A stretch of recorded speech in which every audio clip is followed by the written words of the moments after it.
Silakan di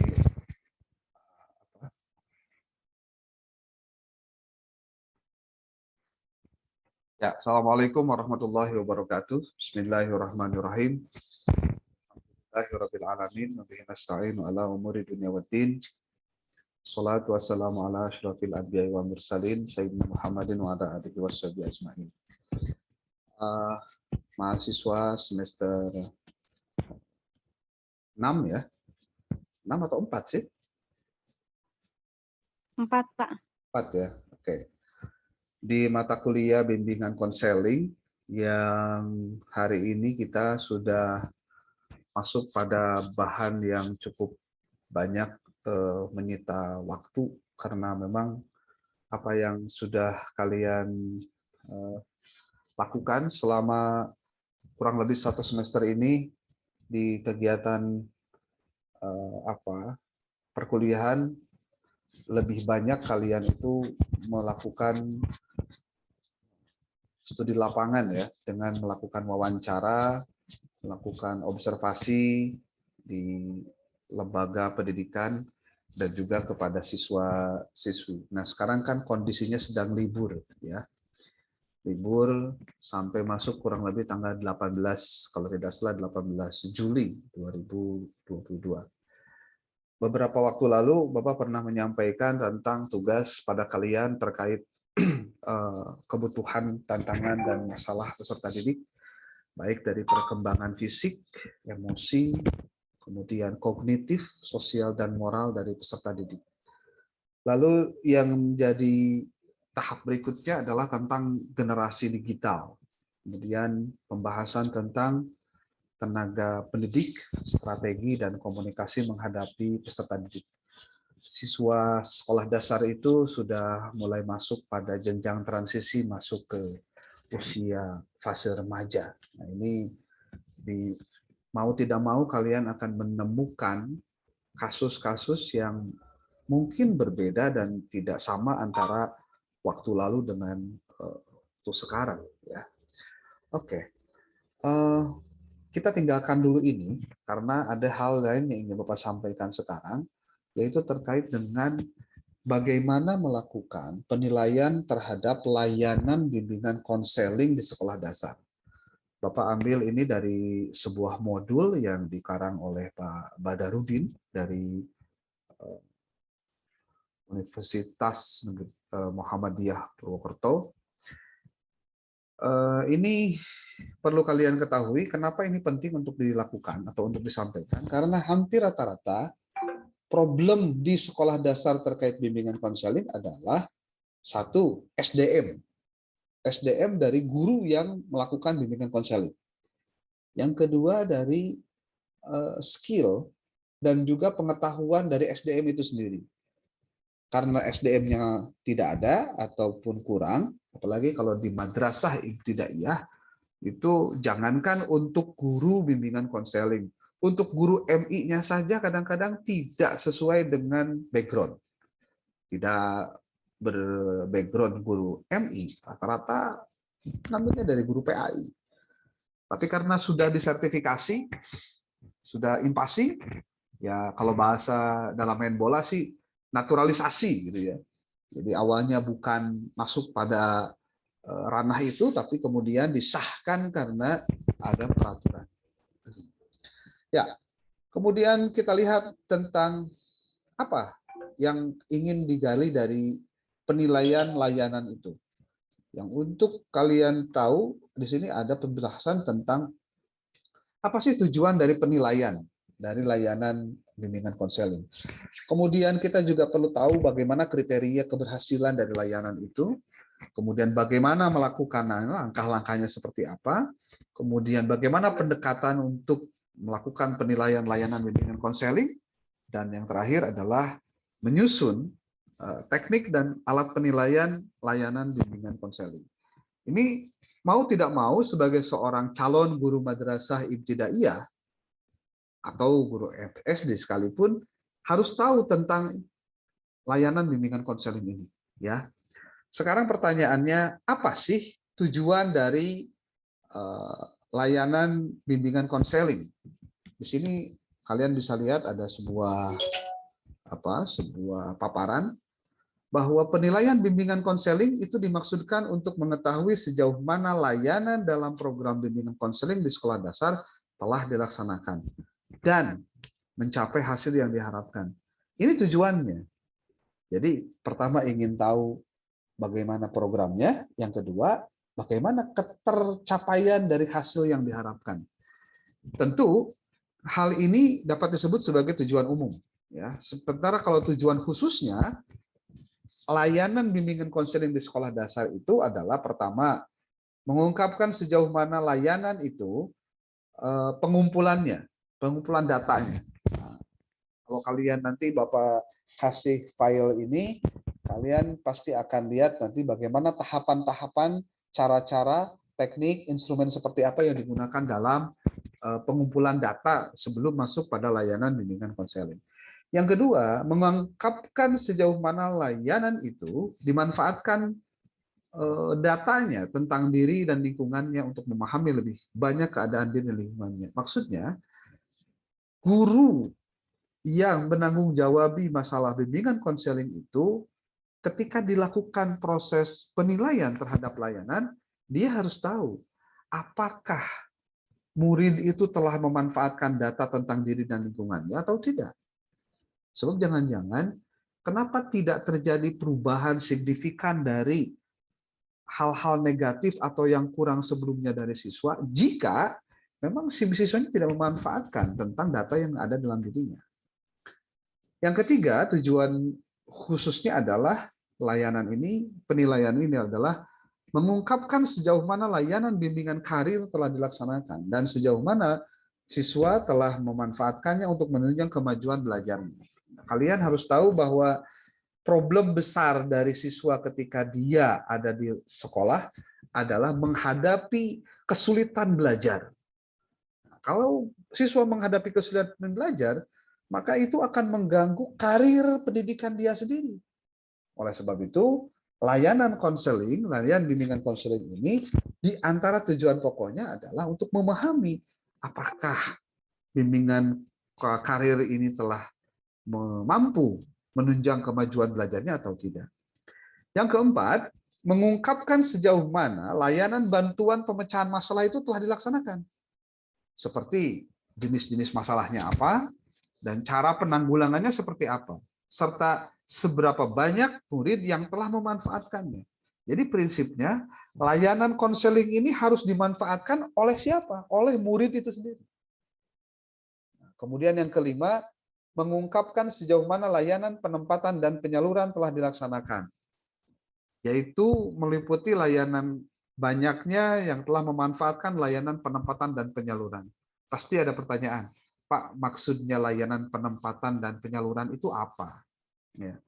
Istilah penempatan dan penyaluran itu, kalau dipahami dalam konteks bimbingan konseling adalah bahwa apa yang diberikan, solusi yang diberikan untuk masalah tiap individu itu harus sesuai dengan masalah yang ada di individunya. Tidak bisa satu masalah orang yang banyak kemudian dimanfaatkan oleh orang yang lain, itu nggak bisa. Maka harus ditempatkan sesuai dengan jalur yang sesungguhnya, sesuai dengan masalah yang terjadi di tiap peserta didik. Kemudian yang keenam, tujuan pokok dari penilaian layanan ini adalah mengungkapkan sejauh mana terjadinya kerjasama antar semua staf sekolah dan antara sekolah dengan orang tua murid. Keberhasilan dari sebuah proses bimbingan konseling itu tidak serta-merta hanya pada guru, tapi semua yang ada di sekolah memiliki peran yang sama untuk memaksimalkan kerjasama di antara semuanya, termasuk bagaimana bagaimana sekolah pun itu menjalin kerjasama dengan orang tua murid, karena tidak mungkin guru menyelesaikan masalah sendirian. Yang ketujuh terakhir, bahwa tujuan dari layanan bimbingan konseling di sekolah dasar adalah mengungkapkan sejauh mana terjadinya hubungan kerjasama antara sekolah dengan masyarakat. Nah, ini tentu kalau kalian lihat dalam aspek penilaian tentang keberhasilan dari sebuah layanan bimbingan konseling, ini akan berdampak terhadap respon masyarakat untuk menyekolahkan anaknya ke tempat kita. Gitu. Jadi kalau nanti ternyata banyak siswa yang memiliki kendala atau kesulitan belajar, atau terdapat masalah-masalah terjadi pada saat dia menjalani pendidikan di sekolah itu, dan ditangani, dan bisa ditangani oleh guru, dan kerjasama dengan seluruh orang tua murid dan juga staf yang ada di sekolah tersebut, maka ini akan berdampak kepada image sekolah kepada masyarakat. Sehingga orang akan tidak lagi menganggap bahwa sekolah itu hanya sebatas tempat sekolah, tapi juga menyelesaikan masalah-masalah yang terjadi di siswa atau di murid yang mereka sekolahkan di sana. Nah, kita lihat sebetulnya apa sih kriteria keberhasilan dari sebuah proses layanan bimbingan konseling. Yang Bapak kemarin sampaikan pada kalian harus berwawancara kepada siswa, kepada guru, kepada orang tua, itu kan sebetulnya menentukan kriterianya seperti apa sih disebut berhasil teh gitu ya. Di sini kita lihat. Pertama, semakin banyak murid yang berhasil dengan baik dalam belajar dan semakin sedikit yang gagal dalam belajar. Tentu ini menjadi ukuran pertama. Kalau misal siswa itu semuanya lulus, wah berarti berhasil tuh. Sekolah bikin mereka tuh mau belajar. Jangan sampai ada siswa yang kemudian dia mundur. Karena apa? Susahlah belajar di sini, ngapain wae, capek ngerjakan tugas wae dan lain-lain, ya. Kemudian yang kedua, ukuran dari keberhasilan layanan itu adalah sebagian besar murid dapat menyesuaikan diri dengan baik dengan tuntutan-tuntutan sekolah, dengan teman-temannya dan juga dengan lingkungan. Nah, tentu ini penting untuk kita coba amati sebetulnya perjalanan dari pendidikan yang selama ini dijalankan oleh kalian ketika jadi guru di sana, apakah banyak siswa yang mau menyesuaikan diri untuk mau belajar atau tidak? Ini menjadi ukuran keberhasilan dari layanan bimbingan konseling. Lalu yang ketiga, sebagian murid memiliki semangat yang tinggi untuk belajar. Ya, pastilah ketika dia bisa menyesuaikan diri, dia pasti punya semangat untuk belajar. Kenapa? Karena dia ketika punya semangat belajar yang tinggi, maka dia akan punya kesempatan untuk tahu dan paham tentang tujuan-tujuan dan cara-cara belajar. Itu udah pasti, ya. Ini tugas kalian ketika ada di sekolah mengajar itu bukan hanya bikin mereka pinter, tapi bikin mereka tahu bagaimana caranya pinter. Ya.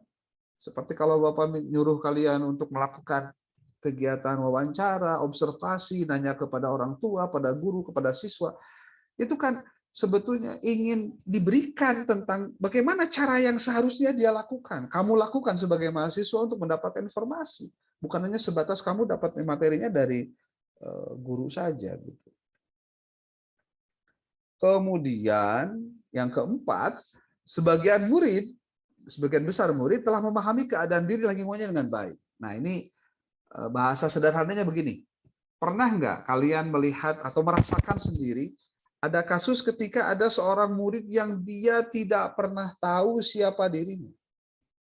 Maksudnya gimana tidak tahu siapa dirinya? Ya dia tidak bisa mengukur dirinya. Akibatnya apa? Dia seperti kehilangan identitas. Ada orang miskin, tapi karena terobsesi kaya, dia sering hanya berteman dengan orang-orang yang kaya saja. Kan ada begitu. Berarti dia tidak tahu dirinya dan lingkungannya seperti apa. Ibarat cek bahasa Sunda nama bisa ngukur diri gitu. Istilah begitu. Kemudian yang kelima, sebagian besar murid di sekolah telah menghayati fungsi dan peran layanan bimbingan konseling yang diberikan oleh gurunya. Paling tidak begini, ketika ada siswa yang punya masalah di sekolah, seperti kasus adanya bullying atau perundungan, atau bahasa lainnya ya budaknya dipalak gitu oleh temannya yang lain. Ketika anak itu berani mengungkapkan, ngomong kepada gurunya, berarti dia telah tahu bagaimana fungsi gurunya untuk membimbing dia. Jangan sampai ketika ada masalah justru di anaknya cicing begitu. Karena mungkin dia diancam oleh orang yang mengancamnya, awas ya beja mana kok saya dihajar deh. Nah, orang tuh nggak berani ngomong. Nah, kalau ada ada siswa yang dia nggak berani bicara, berarti dia belum memahami fungsi dan peranannya. Ya, peran apa? Peran layanan bimbingan konseling. Kemudian yang keenam, ukuran keberhasilan dari layanan bimbingan konseling adalah adanya hubungan yang harmonis antara murid sesamanya dan antara murid dengan guru. Sudah pasti. Jadi jangan lagi ada siswa-siswa yang merasa dirinya hebat, merasa dirinya lebih daripada orang lain, sehingga dia mampu menindas orang-orang yang lemah. Nah, ini kejadian. Ya. Nah, kemudian yang ketujuh, sebagian besar murid telah memiliki rencana-rencana yang sistematis untuk menyelesaikan tugas sekolah mereka, serta mengetahui cara membuat rencana yang lebih baik. Paling tidak siswa itu tahu, kalau saya sudah beres SD harus ke SMP harus ke SMA, dari SMA harus kuliah, dari kuliah harus A, B, C, D, dan lain-lain. Ketika dia punya rencana yang sistematis begitu, berarti dia harus menyelesaikan tugasnya satu persatu. Beresin PR-nya, beresin tugasnya, ada ulangan harus ngapalkan. Kalau ada yang nggak tahu dia bertanya. Untuk menuntaskan itu, maka dia perlu punya rencana yang strategis. Dan ketika siswa punya rencana-rencana itu adalah salah satu dari indikator keberhasilan layanan bimbingan konseling di sekolah. Wah, ternyata banyak juga nih. Yang kedelapan, adanya hasrat yang lebih besar dari guru untuk memperoleh informasi yang lebih lengkap dan menyeluruh tentang murid-muridnya.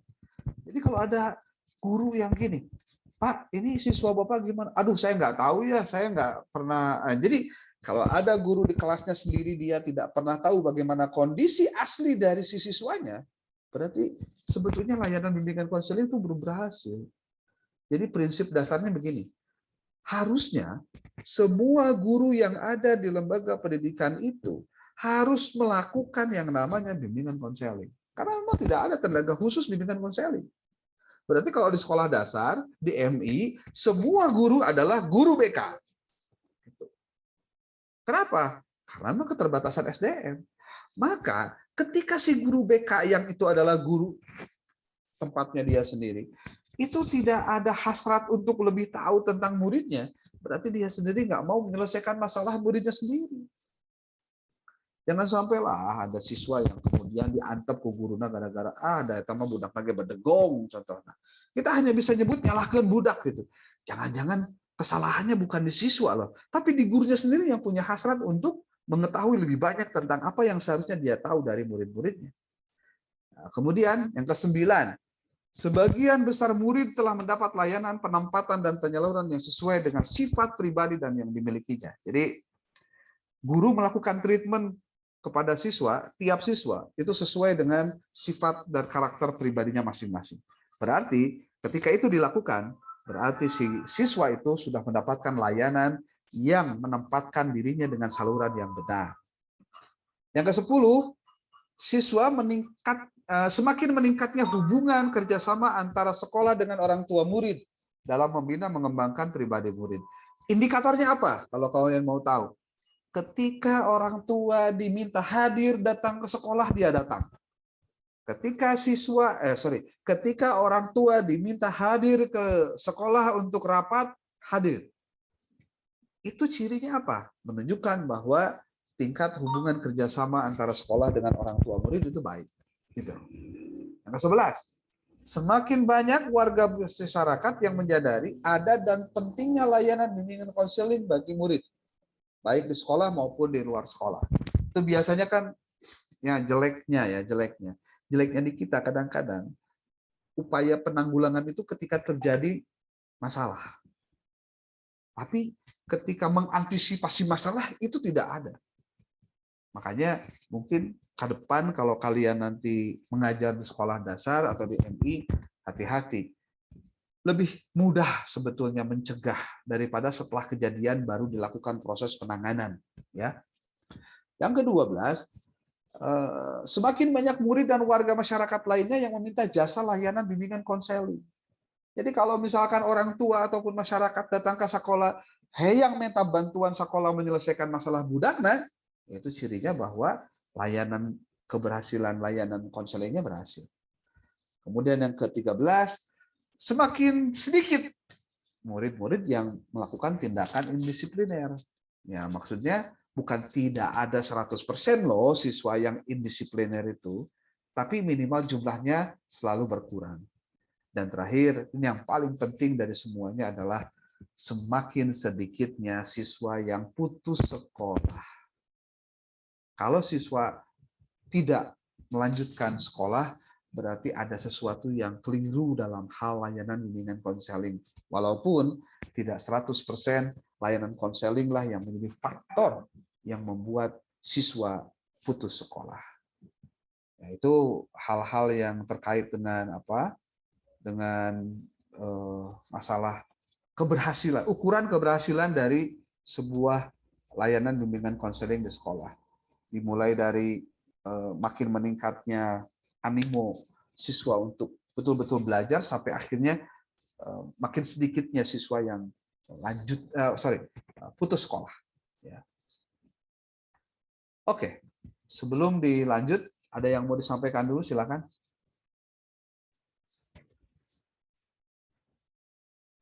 Ini ada berapa orang? Ada 10 ya. Ini hadir semua ya.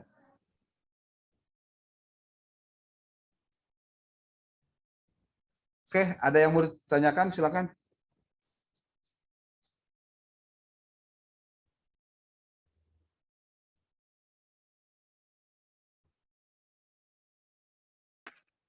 Ada yang mau ditanyakan?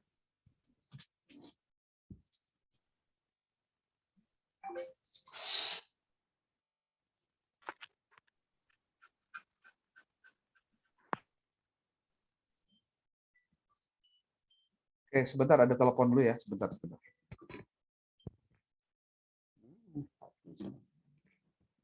Wah, mati. Oke, kalau belum ada, nanti kita lanjutkan setelah paparan Bapak yang kedua ya. Tentang bagaimana prinsip penilaian layanan bimbingan konseling. Jadi maksudnya gini, bab ini bercerita tentang bagaimana caranya kita mengukur tentang layanan bimbingan konseling kita. Berhasilkah atau tidak? Atau mungkin bukan masalah berhasil atau tidak. Jangan-jangan kita tidak tahu indikator keberhasilan dari sebuah layanan bimbingan konseling. Atau karena kita tidak tahu saja prinsip-prinsip yang harusnya ditegakkan dalam melakukan penilaian dalam konseling itu. Atau lagi ada yang ketiga, jangan-jangan kita tidak tahu bagaimana teknik-teknik dalam melakukan penilaian terhadap layanan bimbingan konseling. Nah, makanya hal inilah yang kita akan bahas dan disampaikan pada kesempatan kali ini. Oke. Prinsip pertama tentang dari layanan ini adalah bahwa penilaian yang efektif itu selalu menghendaki adanya tujuan yang jelas. Tujuan yang jelas ini dalam rangka apa? Harus dinyatakan dengan istilah yang dapat diukur. Bahasa lainnya harus operasional. Ya, misalnya, berapa kali layanan BK itu diberikan? Berapa orang banyak siswa yang mendapatkan layanan BK? Kemudian juga murid yang telah diberikan layanan BK itu bagaimana keberhasilannya? Nah, itu adalah ukuran-ukuran yang harusnya dijadikan sebagai tujuan yang jelas dari penilaian yang efektif tentang bimbingan konseling. Yang kedua, setelah tujuan, yang harus jelas apa lagi? Kriteria yang jelas. Maksudnya kriteria apa? Di sini ada penjelasan. Untuk menyatakan apakah suatu layanan bimbingan konseling itu berhasil atau tidak, harus ditetapkan kriteria. Kriteria itu lazimnya dinyatakan dalam bentuk jumlah, persentase. Tetapi dapat juga dinyatakan dengan bentuk kecenderungan-kecenderungan yang terjadi dengan membandingkan hasil yang diperoleh dengan keadaan sebelumnya atau pada saat awal layanan bimbingan konseling itu dilaksanakan. Contoh, pada saat pertama kali akan melakukan treatment itu perlakuan maksudnya, ternyata siswa yang masih lemah belajar itu ada 90%. Pas kalian lakukan layanan, ternyata naik tuh. Ternyata jadi yang masalah dari sisi pembelajaran itu berkurang menjadi 70%. Berarti yang 20% kan kenaikan gitu, ya. Yang ketiga, selain tadi tujuan dengan kriteria, bahwa hasil dari pelayanan bimbingan konseling harus dapat memberikan sumbangan yang berarti bagi usaha perbaikan dan penyempurnaan layanan BK di sekolah. Kalau ternyata adanya BK tidak mengubah apapun ya terserah kene. Contoh, jumlah siswa gitu-gitu kene, masalah yang drop out gitu-gitu kan, malah yang terjadi justru ada juga siswa yang bertambah yang melakukan tindakan indisipliner. Nah, ini kan juga jadi problem. Ya. Di sini dijelaskan bahwa proses dan hasil layanan konseling, bimbingan konseling tidak akan memiliki makna apabila tidak ada dapat digunakan untuk perbaikan dan penyempurnaan program dan layanan bimbingan konseling itu. Jadi data dari bimbingan konseling itu harusnya menjadi dasar perencanaan, perbaikan, dan penyempurnaan program-program layanan bimbingan itu sendiri. Termasuk juga penyempurnaan program yang lain. Itu. Oleh sebab itu, maka kegiatan penilaian itu hendaknya dirancang sehingga dapat digunakan untuk meninjau kembali program dan layanan yang sudah dilakukan. Sehingga nanti hasilnya dapat digunakan untuk mempelajari dan menyempurnakan layanan BK. Artinya, kalau orang itu tidak melakukan perbaikan terhadap apa yang sudah dilakukan, berarti dia tidak melakukan perbaikan apa-apa. Ya. Yang keempat, bahwa penilaian yang efektif itu adalah kegiatan yang terencana yang bersinambungan. Hampir bisa dipastikan kalau kalian mau jujur-jujuran di lembaga pendidikan MI ataupun sekolah dasar tidak dapat memiliki bukti bahwa dia memiliki rencana yang berkesinambungan. Nah, malah lama ditanya, Pak punya program BK enggak? Kayaknya enggak punya deh. Kamu boleh tanyakan nanti pada saat kamu wawancara. Ya. Penilaian bimbingan dan konseling yang efektif dilaksanakan dengan mengikutsertakan semua pihak sekolah. Termasuk mungkin penjaga sekolah juga dilibatkan untuk menjaga keamanan, itu penting. Ya. Sering dikatakan bahwa kegiatan penilaian dan bimbingan konseling itu adalah usaha bersama di sekolah, hanya kepala, guru, dan petugas. Padahal di dalamnya ada orang tua murid. Padahal di luarnya juga ada masyarakat. Oleh sebab itu, maka dalam menilai keberhasilan layanan konseling perlu mengikutsertakan pihak-pihak tersebut. Siapa saja bisa kepala, guru, petugas, orang tua, lalu siapa komite perwakilan sekolah dan lain-lain. Ini cara-cara yang bisa digunakan agar keterlibatan mereka itu dapat diikutsertakan dalam proses bimbingan konseling. Itu apa? Hal-hal yang terkait dengan kriteria atau ukuran keberhasilan dari layanan konseling di sekolah. Oke, apa saja yang bisa dilakukan oleh siapa? Oleh si murid untuk mendapatkan apa saja dari gurunya? Pendekatan apa yang digunakan dalam konseling? Di sini ada pertama studi kasus. Nah, ini kalian nanti harus baca file ini lengkap, nanti Bapak kirim pada kalian ya. Yang kedua survei, yang ketiga eksperimen, yang keempat nanti ada sebetulnya ada studi dokumentasi. Tapi ini tidak dimasukkan di sini ya. Jadi ada 3 pendekatan yang digunakan dalam penilaian layanan BK. 1, studi kasus. 2, survei. Ketiga, eksperimen. Ini mohon diperhatikan betul hal-hal yang tadi Bapak sebutkan. Oke, hampir 30 menit Bapak menyampaikan materi ini. Mungkin di antara kalian ada yang mau menyampaikan sesuatu, silakan.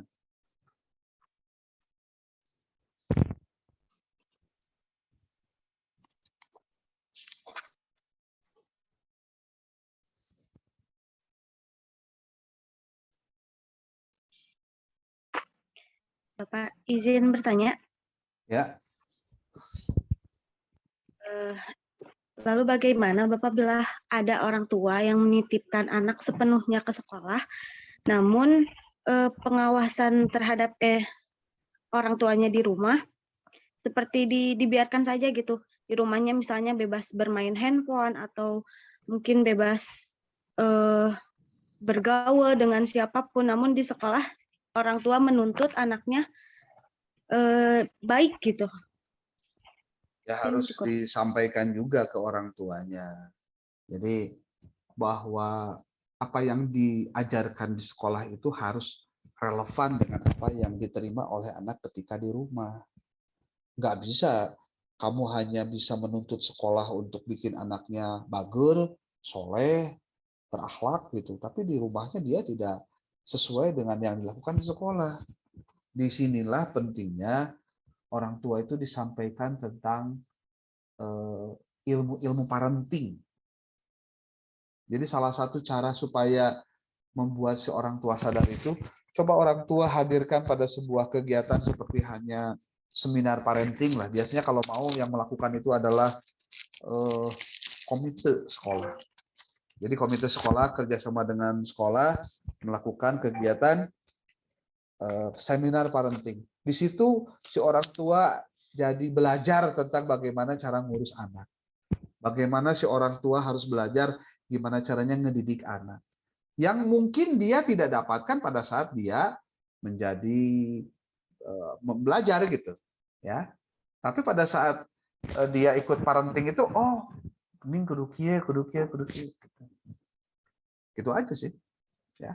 Jadi prinsipnya kamu harus ngobrol ke orang tua tersebut bahwa guru di sekolah itu bukan Superman. Dia nggak bisa merubah simsalabim ada kedabra, nggak bisa. Kenapa kemudian si orang tua itu perlu memahami tujuan dan juga perilaku guru? Ya karena yang kita didik manusia, bukan hewan. Cek bahasa orang tua dulu mah ngadidik budak mah lain seperti micen kuya kalewi. Kalau micen kuya kalewi itu maksudnya gini, membuang kura-kura ke sungai. Kalau kura-kura dibuang ke sungai, ya dia bisa hidup karena memang habitat dari kura-kura ya di sungai. Itu. Tapi kalau misalkan anak kecil baru aja SD ditempatkan, kemudian disimpan di sekolah full, bahkan di pesantren, tapi orang tuanya nggak mau tahu. Ingat loh, orang tua itu bukan mencetak anak doang, tapi juga ini mendidik. Lain ayeuna bapakna sebagai produsen, ibuna sebagai produsen bisa nyiptakan budak kungkul budak. Tapi kan didik nambung, nah ini soal. Perlu ada kesepemahaman antara sekolah dengan orang tua, ya. Prinsipnya komunikasi aja. Komunikasi aja. Jangan sampai orang tuanya tidak komunikasi, gurunya juga tidak komunikasi. Itu kesalahan besar. Ya, oke. Yang lain?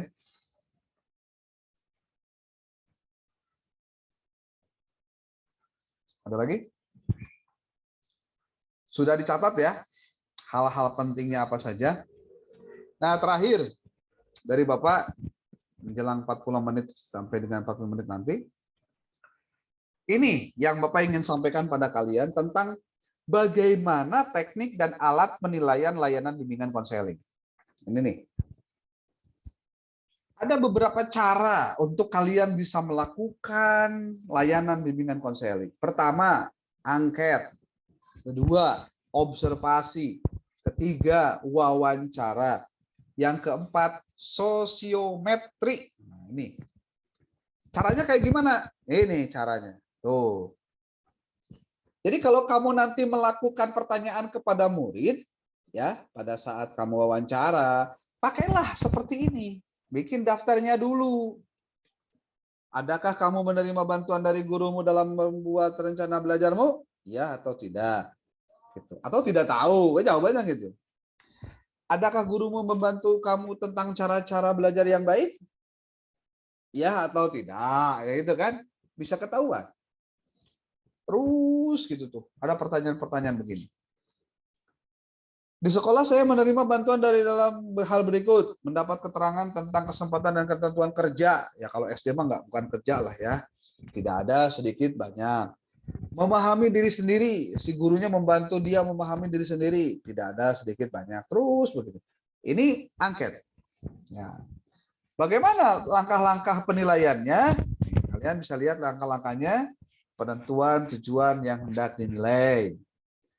Menyusun alat penilaiannya, lalu pelaksanaan penilaiannya seperti apa, lalu penggunaan hasil-hasil penilaiannya. Nah ini adalah hal-hal yang dapat dimanfaatkan oleh guru pada saat dia ingin mengetahui apakah layanan konseling, bimbingan konselingnya itu berhasil atau tidak.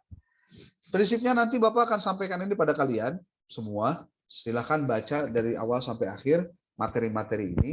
Mudah-mudahan nanti materi ini akan memberikan bantuan pada kalian untuk bisa memahami materi yang lainnya dengan sebaik-baiknya. Oke. Itu jiwa ya, jiwa. Ini gelap gitu, jiwa, hidung gitu, gelembeng. Pakai itu tuh apa? Lampu itu, ya. Kayak di ruang interogasi gitu. Oke. Kalau ada yang mau disampaikan silakan. Masih ada waktu 10 menit.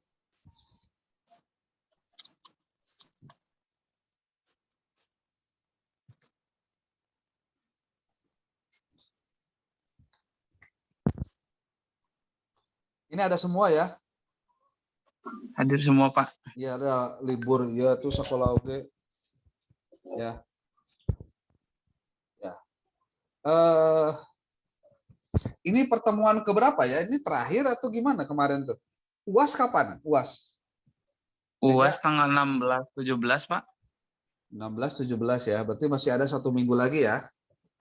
Yes. Oke lah, nanti bagian itu mah nanti buat kalian bikin tugas, bikin artikel aja lah. Ya. Oke, Bapak pikir cukup dulu sekian.